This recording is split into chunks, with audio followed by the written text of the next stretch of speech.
महत्त्वाच्या 50 घडामोडींचा आढावा घेणार आहोत सुपरफास्ट। राज्यात शाळेत दिलेल्या गणवेशाच्या गुणवत्तेची तपासणी होणार। गुणवत्ता चांगली असल्यासच ठेकेदाराची बिलं काढली जाणार। राज्यातील मुलांना गणवेश चांगल्या दर्जाचे मिळावे यासाठी शिक्षण विभागाचा निर्णय। राज्यातील शिक्षकांच्या पदोन्नती प्रक्रियेला ब्रेक। पुढील आदेश येईपर्यंत पदोन्नती नको। प्राथमिक शिक्षण संचालनालयानं 14 मे रोजी जारी केलं पदोन्नती पत्रक रद्द। मुंबई उच्च न्यायालयाच्या नागपूर खंडपीठाचा आदेश। पुण्याहून मुंबईला जाणाऱ्या 25 रेल्वेगाड्यांचे मार्ग बदलले। दौंड मनमाड मार्गे रेल्वेगाड्या वळवल्या। लोणावळा कर्जत दरम्यान बोरघाटात लोहमार्गावर कोसळलेली दरड हटवण्याचं काम अद्यापही सुरू। पुण्याला पाणी पुरवठा करणाऱ्या धरण साखळी क्षेत्रात 16.80% पाणीसाठा जमा। गेल्या वर्षी याच धरण साखळीत क्षेत्रात 20% पाणीसाठा होता। 4 धरणांमध्ये 57.63% इतका पाणीसाठा शिल्लक। पालघर जिल्ह्यातील बोईसर चिल्हार मार्गावर गुरं चोरीचा प्रकार उघडकीस। शेगाव परिसरातून गुरं स्कॉर्पिओमध्ये भरून पलायन करण्याचा चोरट्यांचा प्रयत्न। ग्रामस्थ आणि गोरक्षकांकडून चोरट्यांचा पाठलाग। शेतात स्कॉर्पिओ सोडून चोरट्यांचं पलायन।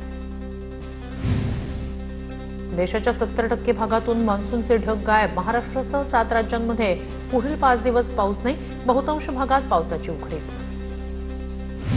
पावसाच्या खंडामुळे पिकांवर शंखी गोगलगाय आणि वाणू किडीचा प्रादुर्भाव। पिकांचं नुकसान रोखण्यासाठी कृषी तज्ज्ञांकडून शेतकऱ्यांना मार्गदर्शन।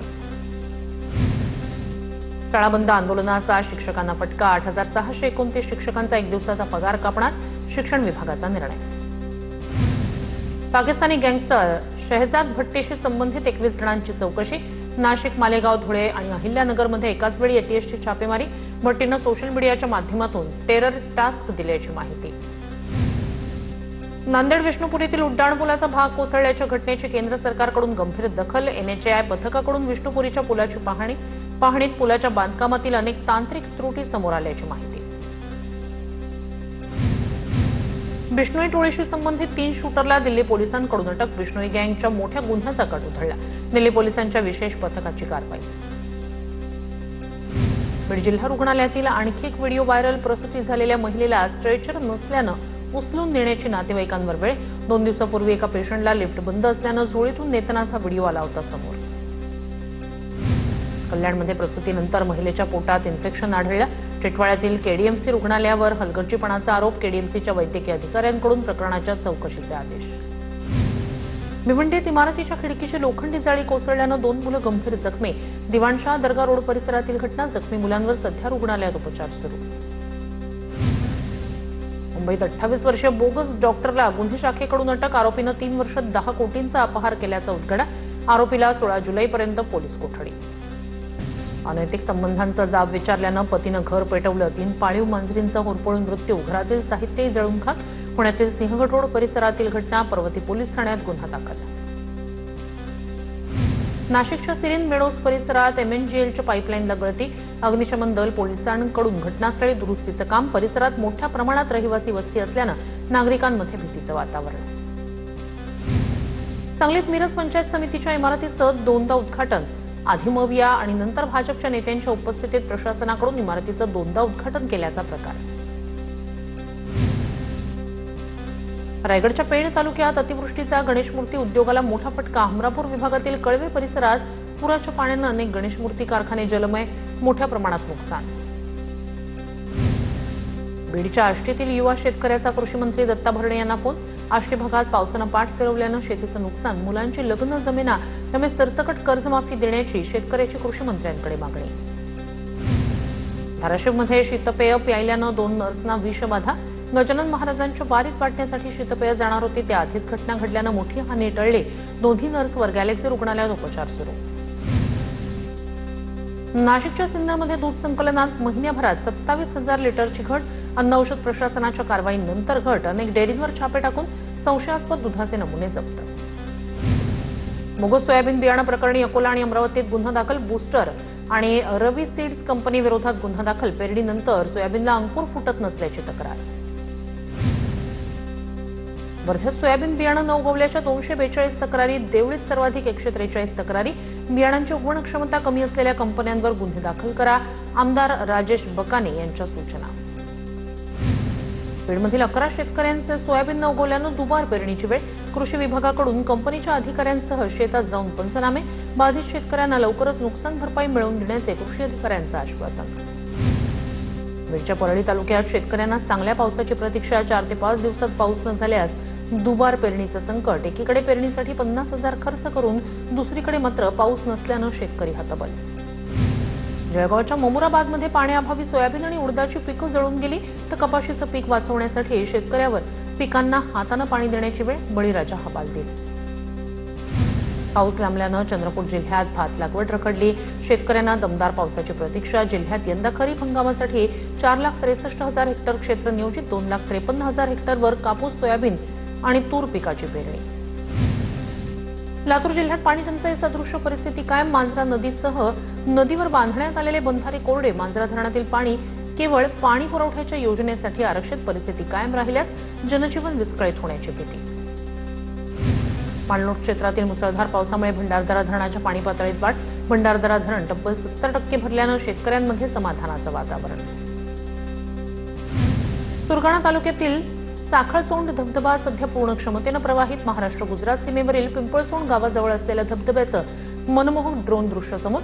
निसर्ग सौंदर्याचा आनंद घेण्यासाठी पर्यटकांची मोठी गर्दी. मोशी दुर्घटनेप्रकरणी सुषमा अंधारे, रुपाली ठोंबरे पाटील आक्रमक. एलआर कंपनीच्या ठेकेदारावर गुन्हा दाखल करण्याची मागणी, तर कंपनीला कारणे दाखवा नोटीस बजावली आहे. पालिका आयुक्तांची माहिती.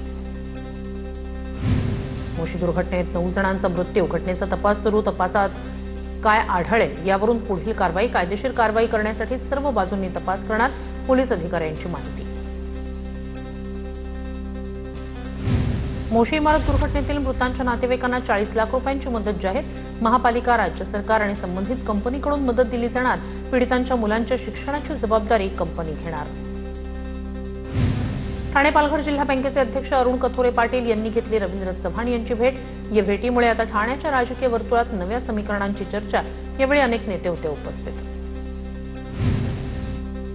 समुद्रात जाणाऱ्या सर्व नाल्यांवर ट्रॅश बूम बसवा. आमदार अमित साटम यांची मागणी. समुद्र किनाऱ्यांवरील कचरा रोखण्यासाठी आवश्यक पावलं उचलणं गरजेचं. साटम यांचं वक्तव्य. पुण्यातील ससून रुग्णालयात धार्मिक प्रचार केल्याची तक्रार. कल्याणीनगरमधील दाम्पत्याविरोधात बंडगार्डन पोलिसात गुन्हा दाखल. रुग्णांना धार्मिक पत्रिकांचं वाटप केल्याचा आरोप. धाराशिवमध्ये 6 महिन्यात 2,88,000 दूध पावडर विक्री. भूम दूध भेसळ प्रकरणात मोठा खुलासा. 7 जणांविरोधात गुन्हा दाखल. मात्र मुख्य आरोपीसह काही आरोपी फरार. अयोध्येतील राम मंदिरातील दान चोरी प्रकरणी सर्वोच्च न्यायालयात दाखल याचिकांवर आज सुनावणी होणार. याचिकांमध्ये सीबीआय चौकशीची मागणी. संत ज्ञानेश्वर महाराजांच्या पालखीचं 15 जुलै रोजी लोणंदमध्ये आगमन होणार. वारकऱ्यांच्या सुरक्षेसाठी आणि सुविधांसाठी प्रशासनाकडून तयारी. मंत्री मकरंद पाटील यांनी स्थानिक अधिकाऱ्यांसोबत घेतला तयारीचा आढावा. 40 वारकरी एकत्र आल्यास विशेष एसटी उपलब्ध करून देणार. मंत्री प्रताप सरनाईक यांची प्रतिक्रिया. यात्रेसाठी पंढरपूरमध्ये 4 तात्पुरती बस स्थानकं उभारली. 5,500 बसेस. 11,000 चालक वाहक तैनात. सरनाईक यांची माहिती. दरवर्षीप्रमाणे आषाढी वारीत सद्गुरू मंगेशदा क्रियायोग फाउंडेशनचं निस्वार्थ सेवा कार्य. फाउंडेशनच्या सदस्यांकडून वारकऱ्यांच्या पायांना तेल मालिश. या अनोख्या सोहळ्यातून फाउंडेशननं वारीच्या पवित्रतेला अधिक उजाळा दिला. शेगावच्या संत गजानन महाराजांची पालखी धाराशिव जिल्ह्यात दाखल. कळंब शहरात पालखीचं मोठ्या उत्साहात जोरदार स्वागत. यावेळी दर्शनासाठी भाविकांची मोठी गर्दी. अंबाजोगाईच्या घाटनांदूरमध्ये ज्ञानेश्वर वाकडे हत्या प्रकरणी कुटुंबाचं ठिय्या आंदोलन. 7 आरोपींवर गुन्हे दाखल झाल्यानंतर ठिय्या आंदोलन तात्पुरतं स्थगित. या प्रकरणी 5 जण ताब्यात. इतर आरोपींचा शोध सुरू. श्रीरामपूरमध्ये हॉटेल व्यावसायिक आकाश दुबैया यांच्या हत्येप्रकरणी ठिय्या आंदोलन. पोलिसांच्या लेखी आश्वासनानंतर आंदोलन स्थगित. आरोपींसह त्यांना मदत करणाऱ्यांवर मकोका कारवाईची मागणी. पुण्याच्या आंबेगावमध्ये 4 वर्षांच्या मुलीचा विनयभंग केल्याचं प्रकरण. आंबेगावमध्ये हिंदू जन आक्रोश मोर्चाचं आयोजन. आरोपी मोहम्मद शहा विरोधात कठोर कारवाईची मागणी. जम्मू काश्मीरमधील बारामुल्ला आणि काश्मीर खोऱ्यातील इतर काही भागात भूकंपाचे सौम्य धक्के. 3.6 रिश्टर स्केलचा भूकंप झाल्याची माहिती. भूकंपाच्या धक्क्यांमुळे नागरिकांमध्ये काही काळ भीतीचं वातावरण.